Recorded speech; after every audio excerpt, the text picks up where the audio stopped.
নমস্কার my YouTube and Facebook family, রূপার রান্নাঘরে আপনাদের অনেক অনেক স্বাগত। আজ 25শে ডিসেম্বর উপলক্ষে ঘরে থাকা উপকরণ দিয়ে একদম দোকানের মতো স্পঞ্জি কেক বানিয়ে দেখাবো।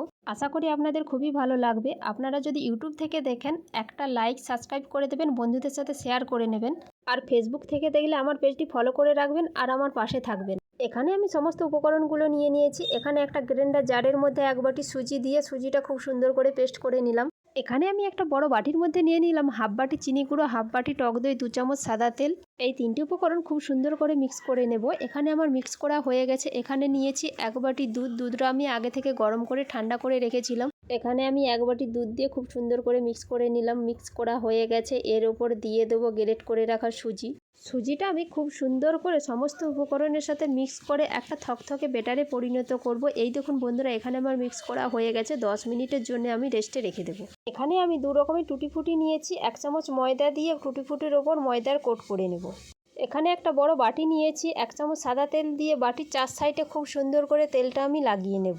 তেলের ওপর 1 চামচ ময়দা দিয়েছি। বাটিটা এদিক ওদিক ঘুরিয়ে তেলের ওপর ময়দার একটা কোট করে নিলাম। এদিকে আমার 10 মিনিট হয়ে গেছে। ঢাকনাটা খুলে আপনাদেরকে দেখাবো ব্যাটারের ঘনত্বটা ঠিক কীরকম। এই দেখুন বন্ধুরা, ব্যাটারের ঘনত্বটা ঠিক এরকম। এখানে আমি দিয়েছি 1 চামচ বেকিং পাউডার। এখানে একটু সময় নিয়ে বেকিং পাউডারটা ব্যাটারের সাথে খুব সুন্দর করে ফেটিয়ে নেব। এখানে আমার বেকিং পাউডার ব্যাটার খুব সুন্দর করে ফাটানো হয়ে গেছে। ব্যাটারের উপর ময়দার কোট করে রাখা টুটি ফুটি দিয়ে খুব সুন্দর করে মিক্স করে নিলাম। সবশেষে দিয়ে দিলাম 2 ফোঁটা ভ্যানিলা এসেন্স, আবারও একটু ফেটিয়ে নিলাম। এখানে আমার সম্পূর্ণ ব্যাটারটা ফেটানো হয়ে গেছে। তেল ময়দার কোট করে রাখা বাটির মধ্যে ব্যাটারটা আমি ঢেলে নেব। এখানে আমি কেকের ব্যাটারটা সম্পূর্ণ বাটির মধ্যে নিয়ে একটু এরকমভাবে সেট করে নিলাম। দেখতে সুন্দরের জন্য একটু টুটি ফুটি ছড়িয়ে দেব। বন্ধুরা, আপনারা এখানে যে কোনো ড্রাই ফ্রুটস দিতে পারেন। আমি এখানে শুধু 2 রকমের টুটি ফুটি দিয়ে সাজিয়ে নিলাম। এখানে আমি গ্যাস চুলায় কড়া বসিয়ে আঁচটা কমিয়ে সাদা খাতার 2টো পেস্ট দিয়ে দিলাম। বীজখানটা হাত দিয়ে সেট করে বাটিটা উপর থেকে বসিয়ে দিলাম। এখানে আমি কেকের বাটিটা কড়ার বীজখানে বসিয়ে দিলাম। 30 মিনিটের জন্য আমি চাপা দিয়ে রেখে দেব। 5 মিনিট মিডিয়াম ফ্লেমে রাখার পরে লো ফ্লেমে 25 মিনিট রাখার পর খুলে দেখলাম। দেখুন বন্ধুরা, কত সুন্দর ফুলে উঠেছে কেকটা। এখানে আমি একটা কাঠি নিয়েছি। কাঠির সাহায্যে দেখে নিলাম কেকের ভেতরটা ঠিকঠাক হয়েছে কিনা। কাঠির গায়ে একটু বেটার লেগে আসেনি, তাহার মানে ঠিকঠাক কেকটা আমার হয়ে গেছে। ছুরি দিয়ে 4 সাইডটা একটু ছাড়িয়ে নিলাম। একটা প্লেটের মধ্যে কেকের বাটিটা আমি উল্টে দিলাম। খুব সুন্দরভাবে দেখুন বন্ধুরা কেকটা বেরিয়ে আসলো। এই দেখুন বন্ধুরা, কেকের উপরটা দেখতে কত সুন্দর হয়েছে আর কতটা স্পঞ্জি হয়েছে।